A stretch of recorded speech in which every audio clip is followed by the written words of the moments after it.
Assalamualaikum warahmatullahi wabarakatuh. Halo teman-teman, sekarang kita akan melanjutkan bab kemarin yang kita semua sudah belajar bersama. Lalu kita akan menjelaskan bab di sini lumayan menarik ya. Di sini ada beberapa hal yang dapat menguatkan hafalan kita ketika kita memiliki hafalan dan hal yang bisa menyebabkan lupanya. Ya, di sini makanya ya sebaik-baiknya kita ya harus bisa menjaga atau menguatkan hafalan kita agar tidak hilang begitu saja. Ya, dengan cara-cara ini yang saya akan terangkan pada bab selanjutnya ini. Qala musannifu rahimahumullah wa nafa'ana bihi wa fi ulumihi wa amadana bi asrarihi wa a'adda ilaina fi min barakatihi amin ya rabbal alamin. Bismillahirrahmanirrahim. Faslun utawi iki iku ana fasal sewiji fima ing dalem barang yurisu kang ngerusakaken al-hifdu ing apalan wa fima lan ing barang yurisu kang ngelalekaken ni ing lali wa aqwa dan utawi penyebab asbabu piro-piro sebab al-hifdu opo apalan al-jiddu nemen-nemen mal mawadobatu lan becik wa taqlilu lan nyitik akan al-hudai ing sarapan wassolatul lail lan solat wengi wa qiraatul qur'ani lan moco al-Qur'an min asbabi saking piro-piro sebab al-hifdu ing apalan qila didhawuhaken sapa musannif laisa ora ono syai'in swiji-wiji iku azyadu nambah lil hafdu marang apalan min qiraatul Qur'an saking maca Al-Qur'an nadoro peningale iku wa qiraatul Qur'an maca Qur'an nadoro kelawan ningali afdalu luwih utama liqaumihi marang wong alaihi ing dalem luwih utama iku as-shalatu ngucap salam wassalamu lan roba keselamatan afdalu kang luwih ing hadis kang luwih utama a'malu piro-piro amal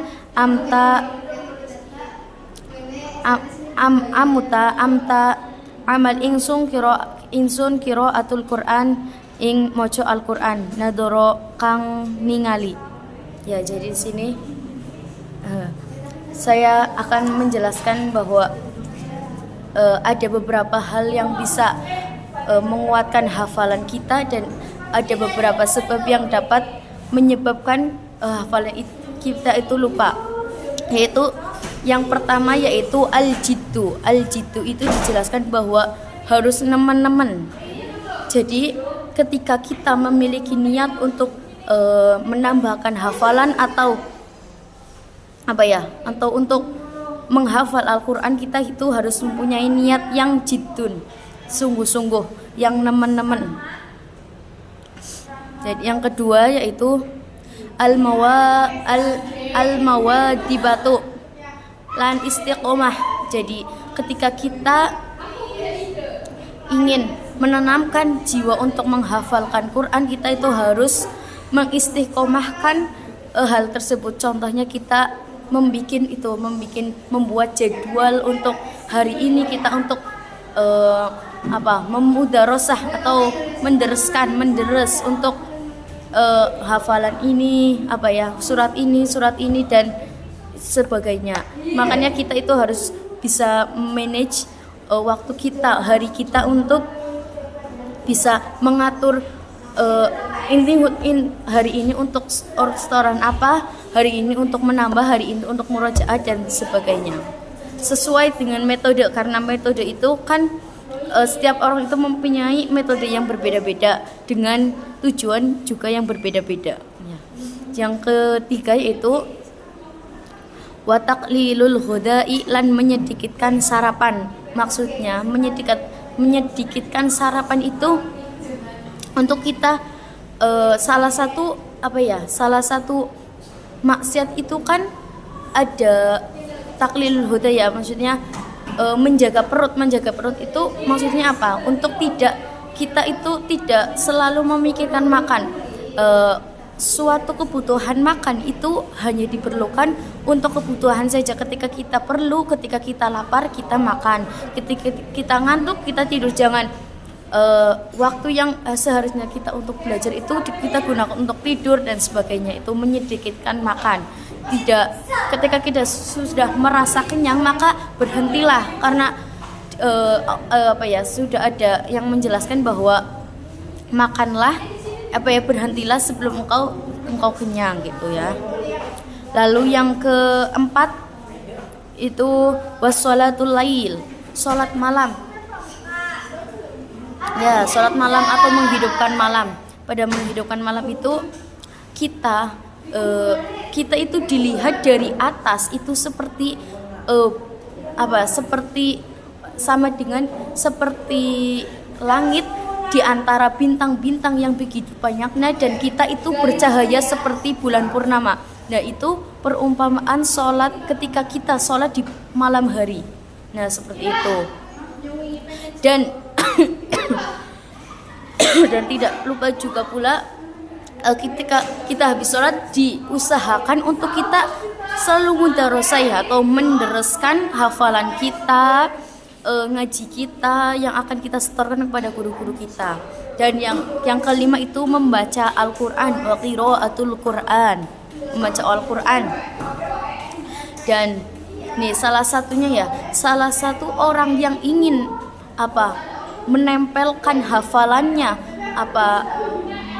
menyangkolkan untuk tidak lupa, itu salah satunya untuk membaca. Karena metode kita melihat Al-Quran untuk membaca itu akan lebih mudah untuk kita menghafal-hafal terus.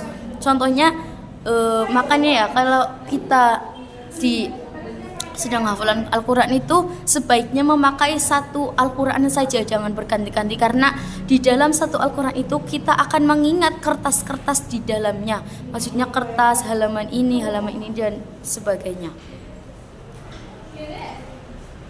Dan Nabi Muhammad juga pernah bersabda pernah berkata bahwa sebaik-baiknya umatku yaitu dia yang membaca Al-Quran dengan membacanya, dengan dia melihatnya, dengan cara metode dia dengan membaca itu ya. Lalu nih 41-nya ada hadis, ada bacaan wa qiraatul Qur'an, lan membaca Al-Qur'an, nadoro ningali, wa yaqulu lan ngucap, inda talabul ilmi rafa'a al-kitabu ing kitab.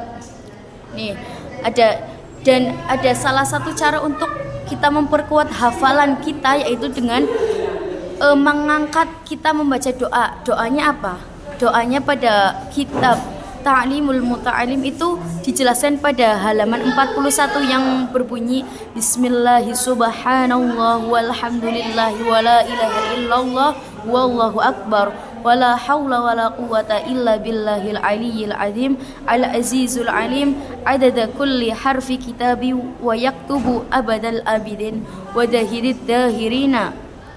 Nah, seperti itu.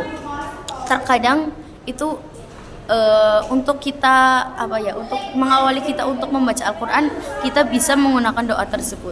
Dan terkadang orang yang untuk menjadi kuat itu susah sekali ya, karena mungkin terbawa oleh teman untuk mengajak bermain dulu gitu. Itu tergantung kesadaran diri kita. Ya, juga salah satunya juga karena banyaknya dosa yang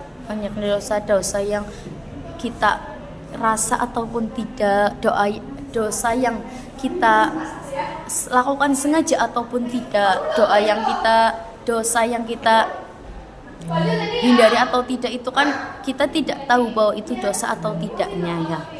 Bahwa amalan apa saja yang diterima Allah kita tidak tahu. Biasanya juga inner circle atau lingkaran pertemanan atau bahasanya inner circle itu sangat mempengaruhi terhadap pola pikir kita, terhadap hafalan kita terutama. Kita contohnya pada suatu tempat kita sedang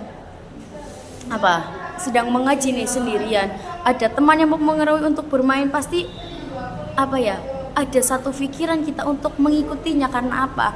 Karena setan itu suka sekali kepada orang yang sedang beribadah. Maksudnya setan itu suka sekali mengganggu orang yang sedang taat kepada Allah. Jadi kita usahakan ketika kita sedang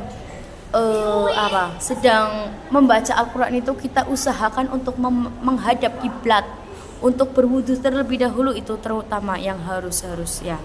Karena dalam kita membaca Al-Quran itu harus dalam keadaan suci.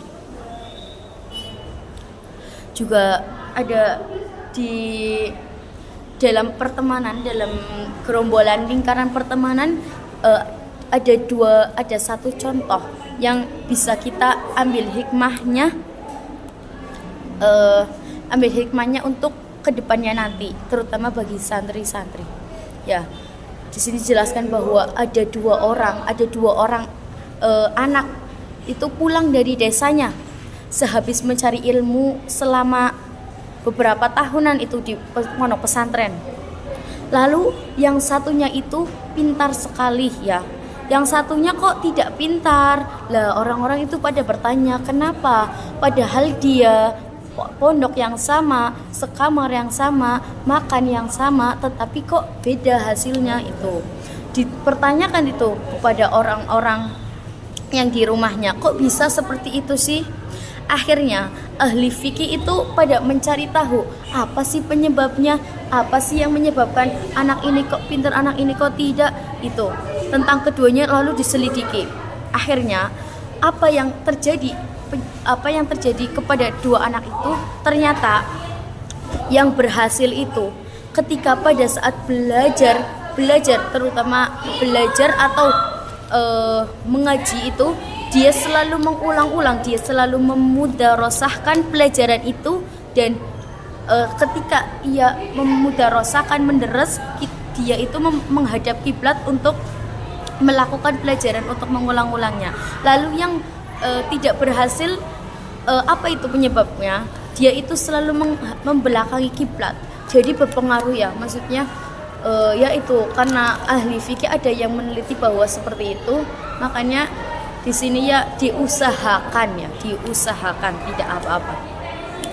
Jadi pada cerita di atas, maksudnya pada cerita yang tadi saya jelaskan itu, bahwa disimpulkan bahwa anak yang berhasil itu dikarenakan mendapatkan berkah, mendapatkan barokah dari dia itu belajar menghadap kiblat, dari dia itu membaca Quran menghadap kiblat.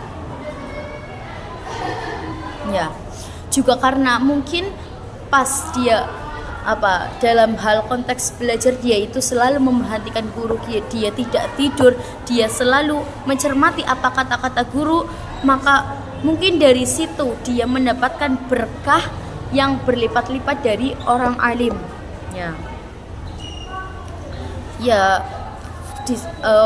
Bahwa ya tidak apa-apa, itu kan namanya diusahakan. Bahwa menghadap kiblat itu kan hukumnya sunnah, jadinya kalau kecuali itu darurat ya, kalau darurat ya nggak apa-apa gitu.